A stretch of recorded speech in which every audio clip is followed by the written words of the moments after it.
जय हिंद बच्चों, जय Hind. This is video for 7th standard. 5th chapter. Name of the chapter is Operation on Rational Number. 7th standard का video कोशिश करूंगा daily upload करने की. 8, 9, 10 की तो ऑलमोस्ट 75% जितना भी सिलेबस है वो अपलोडेड है. जो कुछ बचा है मई जून तक तो पूरा अपलोड होने वाला है. Each and every chapter, each and every sum including problem set also. अब 7, 6 अब गाड़ी नीचे नीचे आने वाली है. हर क्लास का वीडियो अपलोड होने वाला है. आउट ए मास्टर जिंदाबाद. चलो ठीक है. 7 बच्चों, सर पढ़ाई क्यों करनी चाहिए? जब तक बात क्लियर नहीं होती, सर पढ़ाई क्यों करनी, बोर होते सर. अरे जो चीज तुम्हें बोर करती है वही तुम्हारे अंदर ताकत पैदा करती है. पर बहुत समय के बाद तुरंत कुछ नहीं होने वाला है. और हम ऐसे इंसान हैं कि हमें तुरंत नतीजा चाहिए. तुरंत नतीजा आ गया तो हम बड़े खुश होते हैं. पढ़ाई एक ऐसा हथियार है, जितनी पढ़ाई करोगे, जितनी देर तक पढ़ाई करोगे, जितनी साल तक पढ़ाई करोगे, तो तुम एक कोहिनूर का हीरा बन जाओगे. कब?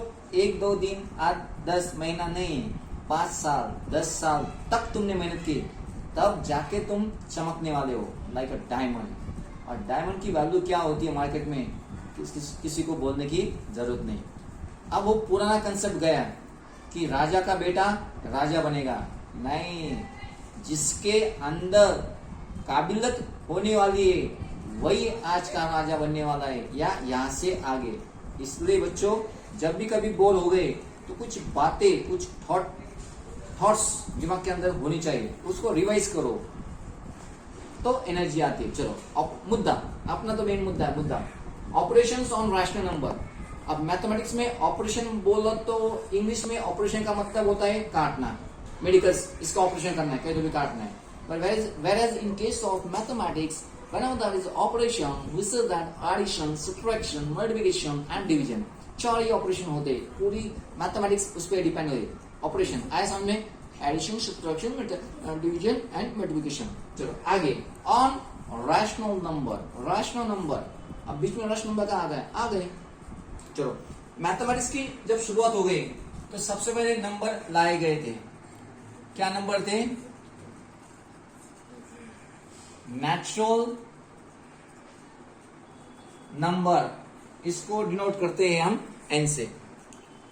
मैथमेटिक्स में डायरेक्ट रैशनल नंबर नहीं आया. अब हम 7th में आ गए तो पहले कहां से शुरुआत हो गई? कभी भी किसी को भी जानकारी लेने से पहले उसकी प्रीवियस हिस्ट्री भी पता चली तो चीजें समझने में और आसान होता है. हाँ सर, बिल्कुल सही. नेचुरल नंबर स्टार्ट होते हैं 1, 2, 3, 4, 5. कहां तक? जहां तक जाने का वहां तक जाओ. सिंबल बोलो तो इनफाइनाइट. इसका अंत ही नहीं, तो मैंने दिया इनफाइनाइट. चलो नेचुरल नंबर से भी पूरी बातें नहीं हो रही, दिक्कत आ रही. कैसे क्या? 1 - 1. नेचुरल नंबर स्टार्ट हो गए 1, 2, 3, 4, 5. जैसे कि 2 + 3 कितना? 5 सीखा हमने. 3 + 4 कितना? 7 सीखा. और मुसीबत आ गई, 5 में से 5 गया, कुछ भी नहीं. But how to show in mathematics? कुछ भी नहीं, कोई तो भी होने ना. तो हाँ, हमें और एक नंबर की जरूरत गिरी, और उस नंबर की जरूरत थी जीरो का इन्वेंशन हो गया. जैसे जीरो का नया शोध लग गया तो और एक नंबर बन गए. नेचुरल नंबर के बाद बन गए होल नंबर. फिर दुनिया में आ गए होल नंबर. उसको हम दिखाते W से. Whole number start from 0, 1, 2, 3, 4, 5, 6. कहां तक? जहां तक गाड़ी जाने की जान दो, इनफाइनाइट तक. बात को समझो. नेचुरल नंबर से पूरी की पूरी समस्या सॉल्व नहीं हो रही थी. कुछ जगह पे दिक्कत आ रही थी. अब उस दिक्कत का सॉल्यूशन निकालना है तो कोई तो भी नंबर की जरूरत गिरी. तो नंबर था 0. जैसे ही नया लॉन्च नंबर हो गया 0, तो ये जो बन गए उनका नाम दिया होल नंबर. चलो ठीक है. फिर आगे जाके वापस एक दिक्कत हो गई. क्या दिक्कत हो गई? 2 + 2 4, 3 + 4 3 + 4 7. कोई दिक्कत नहीं. फिर 5 - 3 2, पर 3 - 5. हाँ, अरे आप क्या दो दिक्कत? 5 - 3 2 हमने सीखा. 5 में से 3 गए, 1 2 3 4 5 में से 3 गए, 1 2 3, कितने बचे? 2। फिर आगे चलकर किसी ने भी डाउट किया, सर 5 माइनस 3 कितना? अरे 1 2 3, 3 में से 5 हटाओ। अरे ये तो पॉसिबल नहीं, इसका तो आंसर 2 तो नहीं आने वाला है, 0 भी नहीं आ सकता, कुछ तो अलग आने वाला, कोई तो नंबर आने वाला है, तो उसका आंसर है -2। पर -2 तो नहीं हमारे पास, मतलब जैसे जैसे हम आगे जा रहे, सीखते जा रहे, तो नए नए नंबर्स आ रहे, नई नई मुसीबतें आ रही, और नई नई मुसीबतों को सोल्यूशन देने के लिए नए नए नंबर की जरूरत आ गई। इसके लिए कोई दिक्कत नहीं थी, पर ऐसी मुसीबत आ गई तो उसका सोल्यूशन हमें नेगेटिव में आने वाला है, पर हमारे पास तो नेगेटिव नंबर्स नहीं है। तो फिर दिमाग लगाया, दिमाग लगाने वाले ने दिमाग लगाया, फिर और एक नंबर्स आ गए, फिर नंबर्स आ गए इंटीजर्स, जिसको हम दिखाते हैं आई से। इंटीजर्स, इंटीजर्स क्या होते हैं? जैसे कि यहाँ पे 0 1 2 3 4 5, कहां तक? इंफिनिट तक। सेम -1 -2 -3 -4 -5, कहां तक? -इंफिनिट तक। हाँ चलो, नेचुरल नंबर सर थोड़ा वो समझ में आ गया, होल नंबर क्यों आ गए? थोड़ा वो समझ में आ गया, ताकि हम किसी को समझा सके। इंटीजर्स क्यों आ गए? उसका भी सोल्यूशन पता चला। अब आए, फिर अब रैशनल नंबर की क्यों जरूरत है? क्या जरूरत है? चलो बता देता हूं उसका भी एक एग्जांपल। 2 + 2 4, कोई दिक्कत नहीं। 3 + 1 4, 1 - 3 हम 3 में से 1 घटाते और जो बचे 2 उसको हम -2 सीखते हैं। अब -2 हमने कहा सीखा? इंटीजर्स में सीखा। अब दिक्कत क्या आ रही? 1 - हाफ, 1 - एक है, जैसे कि एक सर्कल है, इसे हम 1 लिखेंगे, 1 सर्कल, राइट, एक्सेप्टेड। इसमें से आधा डायमीटर से मैंने कट किया, आधा, इसके 2 पार्ट बनाए, वो तो एक हाफ दिस साइड, एक हाफ दिस साइड। इसको मैथमेटिक्स में रिप्रेजेंट करने का, और यार मैथमेटिक्स में रिप्रेजेंट करना हाफ को, अब हमें पता है हाफ ऐसे होता है, हाफ ऐसे होते हैं, पर यहाँ पे तो हाफ कैसे के नहीं, नेचुरल नंबर पूरे होते हैं, होल नंबर भी ऐसे होते हैं, इंटीजर भी ऐसे होते हैं, पर अब नहीं आ गया न्यूमरेटर और डिनोमिनेटर, 2 नंबर आने वाले, न्यूमरेटर और डिनोमिनेटर। अगर ऐसे हाफ लिखना है, 1/3 लिखना है, तो न्यूमरेटर और डिनोमिनेटर आने वाले हैं, तो उसके लिए भी और किसी नंबर की हमें जरूरत है। और वो जरूरत पूरी होने वाली है रैशनल नंबर से। तो और एक नंबर आ गए, क्या नंबर आ गए? Rational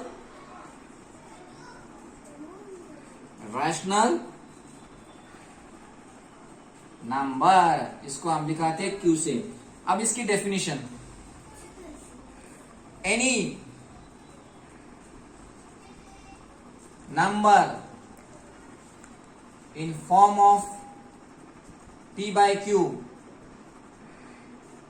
pq belongs to I, मतलब integer, q is not equal to 0, क्योंकि इंटीजर में 0 भी आता है, p 0 हो सकता है, q की वैल्यू 0 नहीं होने वाली। Any number in the form of p/q, pq क्या है?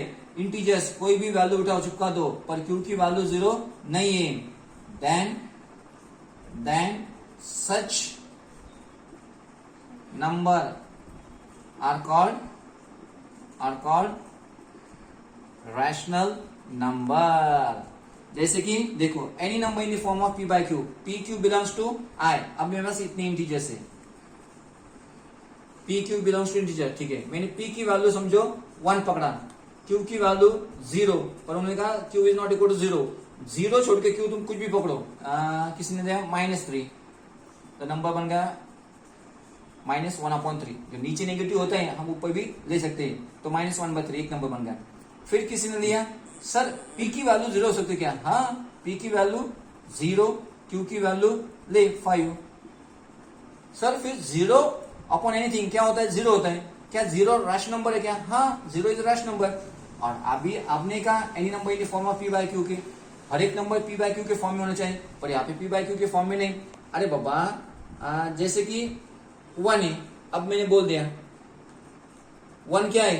नेचुरल नंबर है, क्या होल नंबर है, क्या इंटीजर्स है, क्या रैशनल नंबर है। One can be a natural number, one can be a whole number, one can be integers.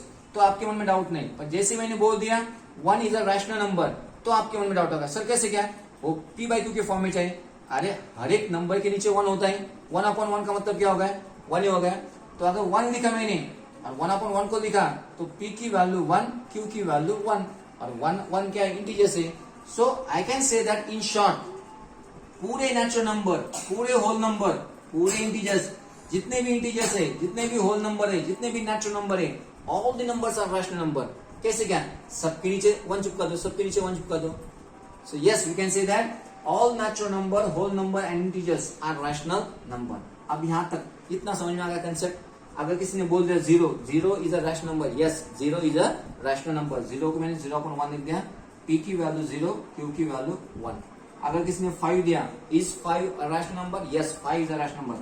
What is the value of p? The value of p is 5. What is the value of q? The value of q is 1. कल देखेंगे हम आगे exercise operation. फिर rational number का addition कैसे करते हैं, subtraction कैसे करते हैं, डिवीजन कैसे करते हैं और मल्टीप्लिकेशन कैसे करते हैं। नेचुरल नंबर में एडिशन सब्ट्रैक्शन हम सीधा सीधा करते हैं, कोई दिक्कत नहीं। एडिशन सब्ट्रैक्शन, मल्टीप्लिकेशन और डिवीजन में कोई दिक्कत नहीं। होल नंबर में भी एडिशन सब्ट्रैक्शन सीधा सीधा, एडिशन सब्ट्रैक्शन सीधा सीधा। पर रैशनल नंबर में क्या होता है, रैशनल नंबर पे, in rational number whenever we want to add two rational number, जब तक उनका डिनोमिनेटर सेम नहीं होता। फॉर एग्जांपल 2 + 2, इनका डिनोमिनेटर सेम है, सीधा आंसर आ गया 4। पर किसी ने आपको दिया 3 + 5 + 2 दिया, अब इसका डिनोमिनेटर कितना है, 1 है। अगर इसको मेरे को ऐड करना है, जब तक दोनों के डिनोमिनेटर सेम नहीं होते तब तक मैं ऐड नहीं कर सकता। यहाँ पे कितना है 5, यहाँ पे कितना है 1, इसको मैं 1 नहीं कर सकता। I can't make 5 1, but I can make 1 as a 5। तो क्या करना पड़ेगा, इसको 5 से मल्टीप्लाई किया, इसको भी 5 से मल्टीप्लाई किया, तो क्या हुआ 3/5 अपनी जगह पे, 2 5 are 10, 1 5 are 5। अब इसका मतलब और जो प्रश्न था दोनों का भी मतलब सेम है, बस लिखने का स्टाइल अलग है। पर अब डिनोमिनेटर क्या होगा, उससे डिनोमिनेटर सेम है। सर ने अभी कहा रैशनल नंबर में एडिशन करते समय या सब्ट्रैक्शन करते समय दोनों के डिनोमिनेटर सेम चाहिए, तो आ गए। तो दोनों में से एक ही डिनोमिनेटर लेना, 13, 3 + 10 13। जैसे एडिशन का है सेम रूल सब्ट्रैक्शन का है, जैसे कि 2/7 - 1/2। चलो सब्ट्रैक्शन करने का, is this 2/7 rational number? Yes it's a rational number. 1/2 is a rational number? Yes it's a rational number. Subtraction करने का, जब तक डिनोमिनेटर सेम नहीं होते आगे एडिशन जाती है। तो 7 के टेबल में और 2 के टेबल में ऐसा कौन सा नंबर है सेम है, उसे कहते हैं लीस्ट कॉमन मल्टीपल। तो हाँ 14, 2 7 are 14, 2 7 are, यहाँ पे एक्स्ट्रा 2, यहाँ पे 2, यहाँ पे 7, तो यहाँ पे 7, तो 2 2 are 4, 7 2 are 14, -1 7 is 7, 7 2 are 14। इसका मतलब सेम, इसका मतलब सेम, बस डिनोमिनेटर सेम हो गए। और 7 में से 4 गए, 3, बड़ा नंबर 7 था, उसकी साइन देना -3/14। कल हम डिटेल में सीखेंगे। बस मैंने एक झलक दिखाई आपको, किसी कोई भी चैप्टर सीखने से पहले उसका बेसिक जब तक कंसेप्ट क्लियर नहीं होता, दिमाग के अंदर नहीं जाता, दिमाग जिंदा नहीं होता। जिंदा दिमाग सोच सकता है, अगर जिंदा दिमाग सोया हुआ है तो सोच नहीं सकता, मुसीबत पैदा करता है।